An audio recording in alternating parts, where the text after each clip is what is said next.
So I went to the construction site and I asked the DPWH, bakit? Kasi daw yung curing matagal. So sabi ko, is there any way, yung ano yun, Sec Vince,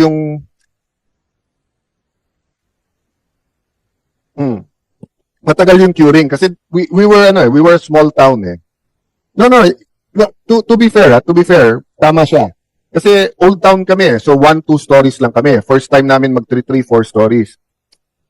Ngayon, sabi niya, sir, tataas kasi ng 20% kasi we need more chemicals for that. I asked the private sector. They said it's true. So, ito ang tinanong ko sa district engineer noon. Nung time na yun, sir, ano mas maayos para sa Taguig? Yung classroom magamit na kaagad next year kahit na may dagdag na 20%? Or isa na namang batch ang siksikan na 3 shifts dahil lang sa 20%. So that's my point. When you come out with all of this, the dupang pag mali yung dupa mo, pag para sa contract, para sa corrupt, edi dupang yon, pa sa'yo lang eh. Ayaw mo mamasa eh. CMPD, when you come out with that Sec Vince, it has to be apples to apples. Pati yung program, yung sinasabi ni Senbam kanina na come out with the design, etc. Kasi nga, bawat lugar iba eh. Yung isa, they're not rushing their classroom, so they have time. Time is not money, so yung curing nila kahit matagal. Diba? Pero sa iba, kailangan na namin right away, no? So, Sec Vince, paano lahat ng kinancel nyo na, how many projects did you cancel because of the canceling ng licenses? More or less lang.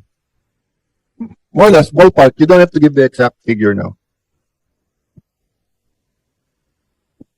We will get you the exact number, Mr. Chairman. But essentially, ang kinansigan po namin, yung mga, yung mga diskaya kasi wala na silang lisensya, yung mga joint venture nila kasi kahit na sigagang yung naapektuhan, pati yung ka-joint venture nila, naapektuhan na rin ng AMLAC freeze. But we will get you the number, Mr. Chairman. So, but do you also have na yung sa kinancel nyo, how many of that is 0%? Kasi kung 0% kinancel nyo, madaling i-bid yun eh. Pero let's say 15%, nagawa 50%, whatever, most contractors do not want to take over kasi pag nasira, magtuturuan kung sinong gumawa. Meron po. In fact, meron po kaming ginawa na guidelines. No? Unang-una, kapag kukaunti na lang, let's say 10% na lang natitira, we will finish it by administration. No, But essentially, kung ano po yung natitira, we will just have to pick the fastest under the current procurement. That's the only thing I wanted to hear because I talked to some local officials na tinignan kaagad nila sa lugar nila pag meron. And yun nga, most are joint ventures or subcontract. But ang problema, let's say, if it's a classroom, na sana pwede nang for next year na March, baka 1 year. I talked to a certain mayor, ano naman yung jails ang pinagagawa sa kanila, punong-puno na daw talaga jail nila. Kaya pagka na, more of yung sa BGMP pero sa local nila, yung tabi ng munisipyo na mga ganun, di ba? Some naman yung clinics at saka hospital nila, di ba, na these are siguro projects, I don't know for sure, but 70 to 100%, di ba? So whether it's going to be rebid, whether you're going to allow them, may I just make that pitch na wala tayong pakialam sa mga contractors na sumira nung sistema, na sinira yung trust ng tao, but we cannot allow naman. Let me finish, Vince, with our experience together. The North Trail was canceled by the Aquino administration. When it was canceled, nabigyan na ng pang-relocation lahat nung nasa Riles. Okay? Nung na-cancel, bumalik sila. And then nung kinancel, may arbitration. So magbabayad tayo. Buti na lang, na-negotiate ni Sec Vince na wag na tayo magbayad. But then, one day we woke up, maganda naman pala North Trail. Masama lang yung kontrata. Ang binigay sa atin ngayon, double na. Double na kasi inflation and nandun na naman yung tao, etc. So I don't want this to happen in the, so I know para kang bibing ka ngayon, Sec Vince. May apoy sa ibabaw, may apoy sa ilalim. If you don't cancel contracts, baka ma-delay yung iba, apektuhan yung build mo. Di ba? If you cancel it, baka humaba 2-3 years from now, may nag-pre-privilege speech. Kasi kinancel ni Sec Vince, hindi to nagawa. So again, we're here to help and make you successful. So I know you couldn't say some of this. Hindi tayo nag-usap about this. In fact, nung tinanong kita paano, no, I have to cancel it. I didn't argue with you na kasi here I can argue with you. No. So thank you for this opportunity, Mr. Thank you Chair. very Marami much, pa, Mr. Chair. pero may second round. So thank you to the DPWH. Everyone's praying for you. I hope you do a great job. Thank you very much, Mr. Chairman. Thank you po. Thank you, Senator Alan. Before we go to the next round, let me just ask a few questions. And I think lahat naman tayo dito pare-pareho ang gusto, Sec Vince, na hindi na maulit to in 2026. Kami dito sa Senado, gusto namin na ang isang budget ng 2026 ay walang corruption, tama yung presyo, yung mga proyekto ay naayon sa pag-aaral at naayon sa tamang costing. At gusto rin natin na transparent yung budget ng 2026 na masusundan ng taong bayan. At gusto rin natin, ayaw rin namin dito sa Senado na yung 2026 na budget na pagbobotohan natin ay mauulit lang kung ano nangyari noong 2025. That's why talagang binusisi namin mabuti yung budget at lahat. Kanina naririnig niyo yung mga senador na talagang tinignan nila, pinag-aralan yung ating proposed budget.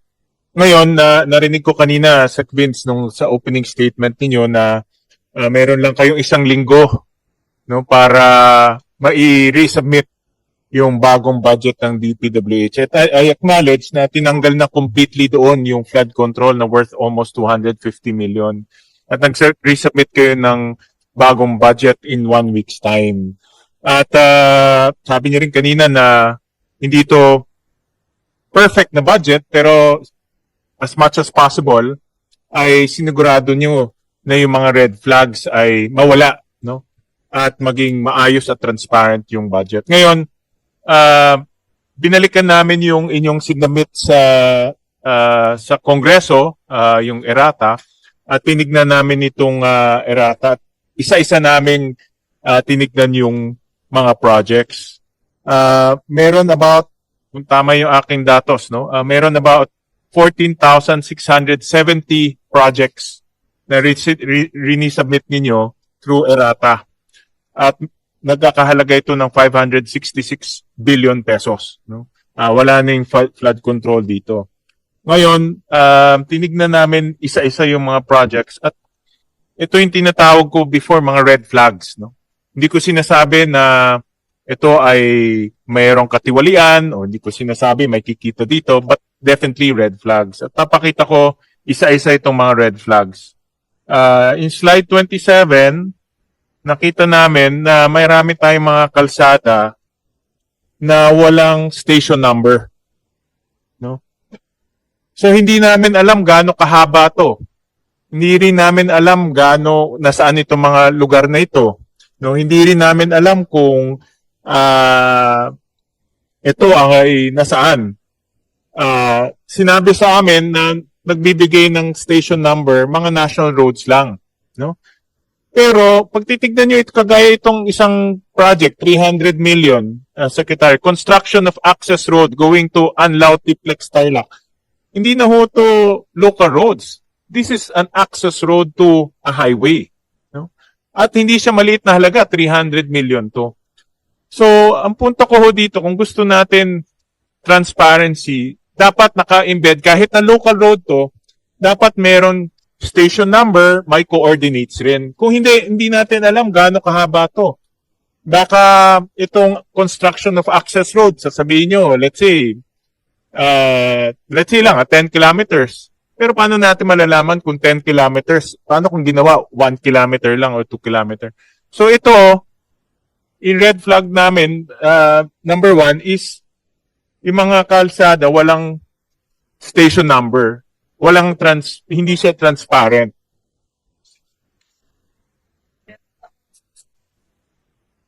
Yun. So, this is red flag number 1. Red flag number 2, ito yung, yan. Ito yung mga duplicated projects. And I have to give credit to the department. Nakita namin yung duplicates, bumaba na lang to 40 items. No? So, nung una yan, libo ho yan. No? No? So, ito, bumaba na lang ng 40. Meron pa natitira. In other words, kaya sinabi nyo kanina, diba? Kung meron pa, tingnan natin. Kung titignan nyo nga ho yung mga ibang projects ho dito, kunwari itong construction o multipurpose building in Putulan, City of Muntinlupa, diba? 10 million. In the same year, may rehabilitation of the same multipurpose building. So, nag-construct siya, tapos in the same year, magre-rehabilitate siya ng the same building. Parang katawa-tawa naman ho ito. Diba? At makita namin maraming ganyan. No? Although 40 na lang. Actually, in fairness to the department, dati nung nakita namin, thousands ho ito, na-reduce na to 40. The next red flag, yung split into, next 31. Yan, splitting. Ito ho, ito. Meron, again, no, in fairness ho, itong splitting ho is 42 na lang. No? Dati, thousands rin ho ito. Eh. No? Na-reduce na nga ho ito into 42 items. No? At kasi makikita natin phase 1, phase 2, phase 3. Dati nga ho, may phases na bridge. So, hindi ko alam bakit nagkaroon ng phases na bridge. Ano, una, yung pataas, pababa. Kaya nawala na rin ho. In fairness to the department na nawala. Ang hindi ho nakita ng department, itong red flag number 4. Kasi ang tinignan nyo lang in GAA 2026. Tinignan din namin in GAA 2025.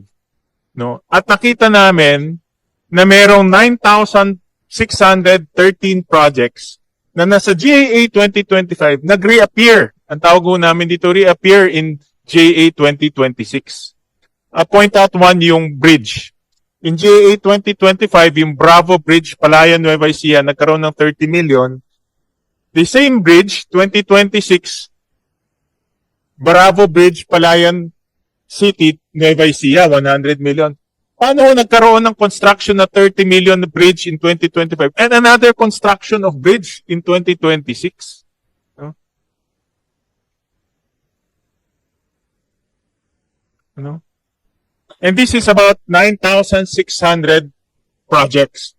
So kung isa-summarize ho natin lahat, next slide. Kung sa-summarize ho, hindi, yung slide 35. In red flag number 1, yung wala pong station number, that's about 4,566 projects worth 200 billion. In red flag number 2, duplicates, 40 projects. Red flag number 3, 42 projects. Yan na nga, malaking bumaba. Ito po yung sa akin pinaka-critical, yung red flag number 4, reappearing projects, 946 projects worth 14 billion. Kung itatali ho natin lahat, kung susuma ho natin lahat itong red flag 1 to 4, aabot ho yan ng 271 billion pesos. So, in other words, to give credit, nalinis na, pero meron pa rin ho natitira ng mga red flags. Mr. Chairman, may I respond? One by one po siguro. So, dun po sa mga red flag number 1, no, na walang station number, kailangan po i-validate, unang-una, kailangan i-validate ito. Meron naman pong, I'm assuming po may listahan po tayo nito, no? And so, we can ask the implementing units, yung mga RDs, yung mga DAs to validate, number 1, and then, ikalawa po, lagyan po ng station number.